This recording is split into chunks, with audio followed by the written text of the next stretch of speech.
घूंघट एक अभिशाप। अरे रीना, ओ रीना, सो रही हो क्या अभी तक? रीना की जेठानी जोर जोर से चिल्ला रही थी घर के आंगन में खड़े होकर। रीना यानी मैं। तभी मैं भागती हुई अपने कमरे से निकली और बोली, दीदी आ गई मैं। जेठानी बोली, मैंने तुम्हें रात में ही समझाया था कि सुबह को जल्दी उठ जाना, तुम्हारी मुंह दिखाई की रस्म है। मैंने बोला, दीदी रात को नींद ही नहीं आई, जगह नहीं है और मन में थोड़ा डर था कि सुबह आँख नहीं खुली तो। रजनी दीदी हंसती हुई बोली, रीना मेरी प्यारी देवरानी, जल्दी से घूंघट कर लो, अगर माँ जी आ गई तो हंगामा हो जाएगा। मैंने घूंघट किया ही था, तभी माँ जी वहाँ आ गईं और कड़कड़ाती आवाज़ में बोली, चलो अब क्या यहीं गपशप करती रहोगी तुम दोनों? हमने चलना शुरू ही किया था, तभी माँ जी ने रजनी दीदी के कंधे पर हाथ रखा और बोली, पता है ना कहाँ से जाना है और कैसे जाना है? माँ जी ने बोला कि जब भी कोई बड़ा तुम्हारे सामने खड़ा हो तो हमेशा घूंघट में रहना और कम से कम अपने बड़ों के सामने आना, और बिना घूंघट के तो कभी नहीं। मैंने पूछा, रजनी दीदी आप तो स्कॉलर हो और इन सब चीज़ों को कैसे निभाते हो? रजनी दीदी मुस्कुराई और बोली, मैं थारे जेठ जी से बहुत प्यार करती हूँ, इसलिए अभी तक चुपचाप सब चीज़ें निभा रही हूँ। मैं कुछ नहीं बोली और चुपचाप रजनी दीदी के साथ घर के बाहर वाले कमरे में जाकर बैठ गई। वहाँ पर एक पड़ोस की आंटी जी बैठी थीं। वो बोली कि यह कैसी बहू आई है, ससुर जी सामने खड़े हैं और ये यहाँ बैठी है। खैर 6 महीने यूं ही छोटी छोटी चीज़ों में बीत गए। फिर एक दिन मैं राहुल के साथ साड़ी लेने गई। राहुल का फ़ोन आया और वो दुकान से बाहर बात करने चले गए। साड़ी की दुकान पर मैं बेधड़क होकर साड़ियाँ देख रही थी।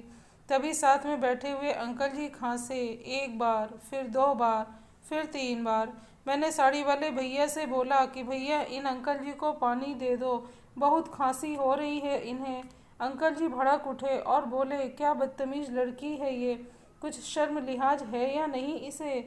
दुकान पर हंगामा देख राहुल बाहर से भागकर अंदर आए और अंदर आते ही अंकल जी के पैर छूकर बोले, मामा जी आप यहाँ? मैं घबरा के दुकान से बाहर निकल आई और एक लंबा घूंघट करके गाड़ी में बैठ गई। राहुल बाहर से आए और गाड़ी में बैठकर बहुत तेज चलाने लगे। मैंने धीमी आवाज़ में बोला, गाड़ी बहुत तेज चला रहे हो, कहीं एक्सीडेंट ना हो जाए। हम घर पहुँचे ही थे तभी माँ जी जोर जोर से चिल्लाते हुए बाहर आईं और बोली, देखो आ गई ये रानी साहिबा, खानदान की इज्जत मिट्टी में मिलाकर। तभी रजनी दीदी आई और बोली, माँ जी मेरी शादी को 6 साल हो गए हैं, मैं अभी तक मामा जी को नहीं जानती, ये कैसे जानेगी? माँ जी जोर जोर से चिल्लाई, देखो कैसे चपड़ चपड़ जवान चल रही है इस रजनी की। तभी राहुल सबकी बात काटते हुए बोले कि माँ ये दोनों सही बोल रही हैं, अगर ये हमेशा घूंघट करके रहती हैं तो ये मामा जी को कैसे पहचानेंगी? और माँ आज मामा जी के फ़ोन पर तुमने पूरे घर की शांति को भंग कर दिया। ये वो ही समाज है जिसने सीता मैया पर भी उंगली उठाई थी। पिताजी और जेठ जी ने भी अपना पक्ष राहुल के साथ ही रखा। माँ जी थोड़ी देर सोचने के बाद वापस रजनी दीदी और मेरे पास आई और बोली कि तुम दोनों को अपनी मर्यादा पता है।